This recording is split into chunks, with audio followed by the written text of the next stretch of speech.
NIF C7. Inversiones en asociadas y otras inversiones permanentes.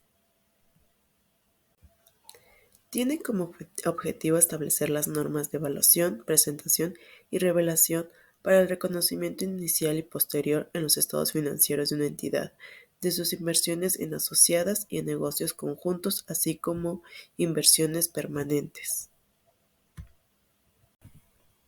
Alcance. Las disposiciones de estas NIF son aplicables a todas las entidades que emiten estados financieros en los términos establecidos por la NIF A3, necesidades de los usuarios y objetivos de los estados financieros, y tiene inversiones en asociadas, negocios conjuntos o bien en otras inversiones permanentes. Términos. Entidad asociada. Es una entidad en la cual otra entidad tiene una inversión permanente y ejerce sobre ella influencia significativa. La asociada puede tener una forma jurídica similar o diferente a la de la tenedora. Inversión permanente. Es una participación contractual o no contractual de un inversionista en los beneficios y riesgos económicos de los activos netos de otra entidad participada.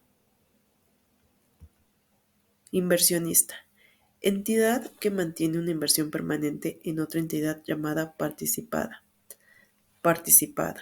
Es una entidad en la que un inversionista participa de sus rendimientos al mantener en ella una inversión permanente.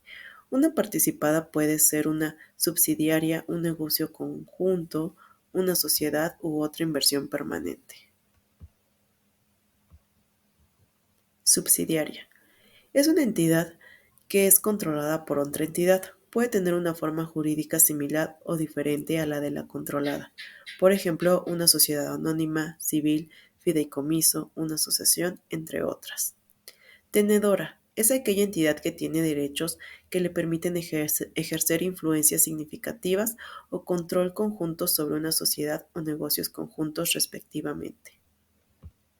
Influencia significativa. Es el poder de intervenir en las decisiones de política financiera y de operaciones de la participada, sin llegar a tener el control conjunto de esta. Control. Existe cuando una entidad tiene poder sobre otra entidad en la que participa para dirigir sus actividades relevantes. Control conjunto. Es el control compartido establecido en un acuerdo que requiere que las decisiones sobre las actividades relevantes derivadas del acuerdo cuenten con el consentimiento unánime de las partes que comparten el control. Otras inversiones permanentes son aquellas inversiones permanentes efectuadas por una tenedora en otras entidades en las que no tiene control conjunto ni influencia significativa. Operaciones intercompañías. Para efectos de esta NIF son aquellas que llevan a cabo entre sí la tenedora y sus subsidiarias, entidad económica con la asociada o negocio conjunto. Aspectos generales. Indicadores de influencia significativa. Para establecer si un inversionista ejerce influencia significativa sobre una entidad en la que participa y así calificarla como una asociada, se requiere la aplicación del juicio profesional del emisor de estados financieros. Se presume que existe influencia significativa cuando un inversionista es propietario directo o indirectamente a través de subsidiarias del 10% o más del poder de voto de una participada que cotiza en una bolsa de valores, o del 25% de una participada que no cotiza en una bolsa de valores, salvo que sea claramente demostrable que dicha propiedad no constituye influencia significativa. Indicadores de control conjunto. Para establecer si un inversionista ejerce control conjunto sobre una participada y así calificarla como un negocio conjunto, es necesario hacer un análisis que requiere de la aplicación del juicio profesional del emisor de estados financieros. Dicho análisis debe llevarse a cabo en atención a lo establecido en el apartado de aspectos generales de la NIF C21, Acuerdos con control conjunto.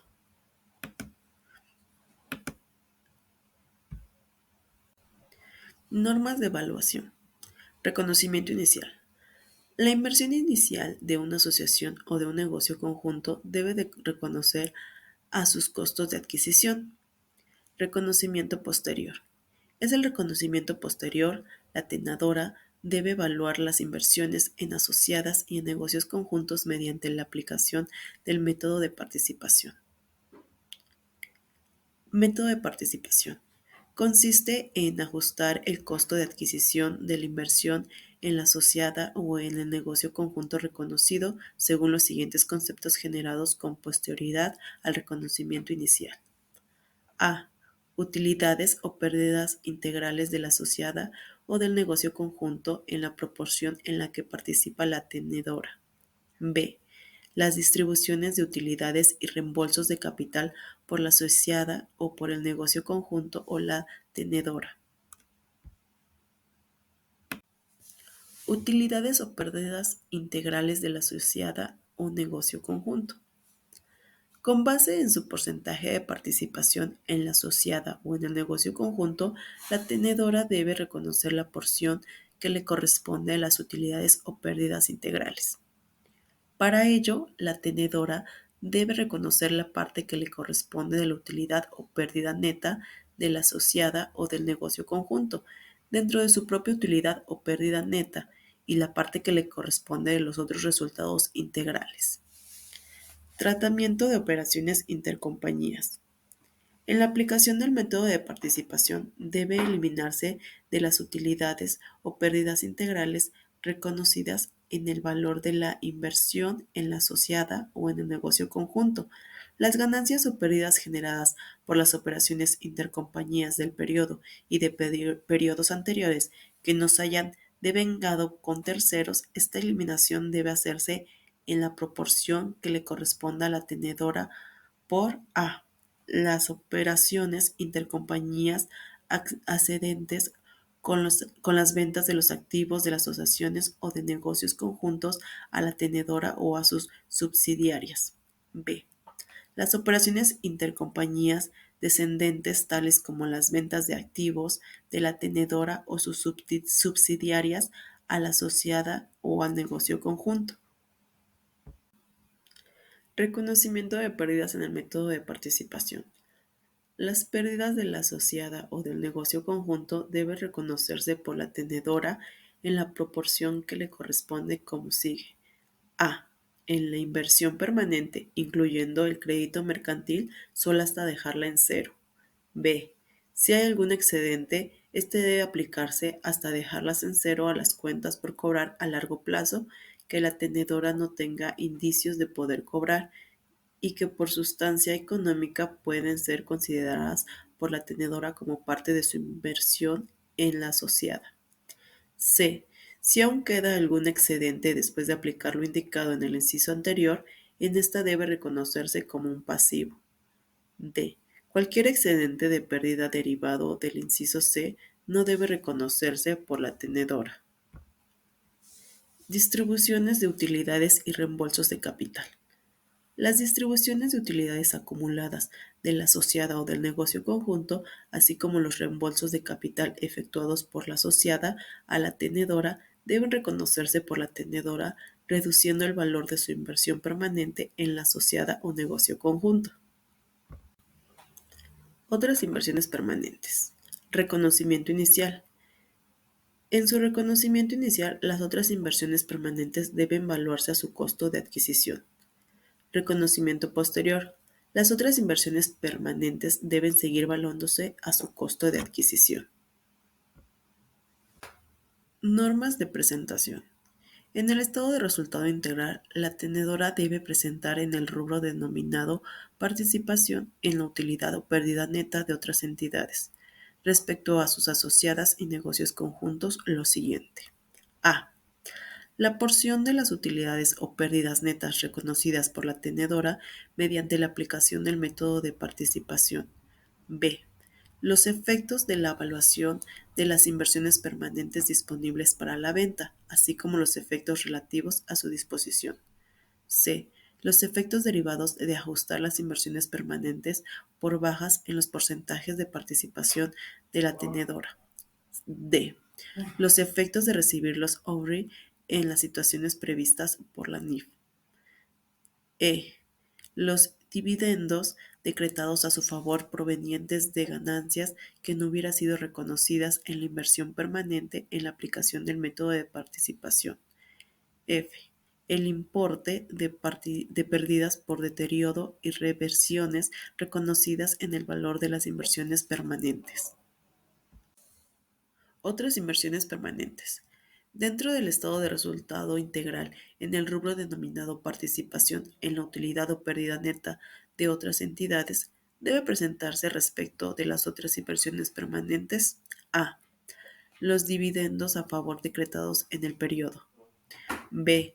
Los efectos derivados de ajustar las inversiones permanentes por bajas en los porcentajes de participación de la tenedora. C. Las pérdidas por deterioro y sus reversiones reconocidas en el periodo. Normas de revelación.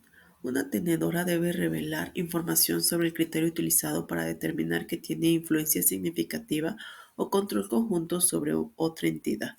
La tenedora debe revelar, por ejemplo, el criterio utilizado para determinar que a. Tiene influencia significativa sobre una entidad aun cuando es propietaria directa o indirectamente a través de subsidiarias de menos de 10% del poder de voto de otra entidad que cotiza en una bolsa de valores, o menos del 25% de una entidad que no cotiza en una bolsa de valores. B. No tiene influencia significativa sobre una entidad aun cuando es propietaria directa o indirectamente a través de subsidiarias del 10% o más del poder de voto de otra entidad que cotiza en una bolsa de valores o del 25% de una entidad que no cotiza en una bolsa de valores. Información general de la asociada o del negocio conjunto. Por cada asociada y negocio conjunto que tenga importancia relativa, la tendedora debe relevar lo siguiente: el nombre de la asociada o negocio conjunto, la naturaleza de la relación de la tenedora con la asociada o negocios conjuntos, por ejemplo, la descripción de la naturaleza de las actividades de la asociada y si son estratégicas por las actividades de la tendedora. C. La ubicación principal de donde la asociada o el negocio conjunto desarrolla sus actividades. D. El porcentaje de participación en la asociada o negocio conjunto manteniendo por la entidad y si fuera diferente el porcentaje de derechos de voto mantenido. Información financiera de la asociada o del negocio conjunto. Por cada asociada y negocio conjunto considerados importantes, la tenedora debe relevar, excepto cuando las inversiones permanentes en dichas entidades estén clasificadas como disponibles para la venta, la siguiente información a la fecha de los estados financieros. A. El importe de dividendos recibidos de asociadas y negocios conjuntos. B. El total de ventas netas del periodo. C. El importe de capital contable, incluido el de los estados financieros de la asociada o negocio conjunto. D. Los ajustes al valor razonable de los activos netos de la asociada o negocios conjuntos determinados con motivo de su compra. E. El importe del crédito mercantil determinado en la adquisición del asociado o negocio conjunto. F. El importe del resultado integral reconocido en los estados financieros de la asociada o negocio conjunto. Otras inversiones permanentes. En las notas a los estados financieros debe relevarse con base en su importancia relativa lo siguiente. A. Lista descriptiva de las inversiones permanentes en los porcentajes y en la participación de la tenedora en cada una de ellas y su costo de adquisición. B. Las pérdidas por deterioro o, en su caso, las reversiones de pérdidas por deterioro reconocidas en el periodo.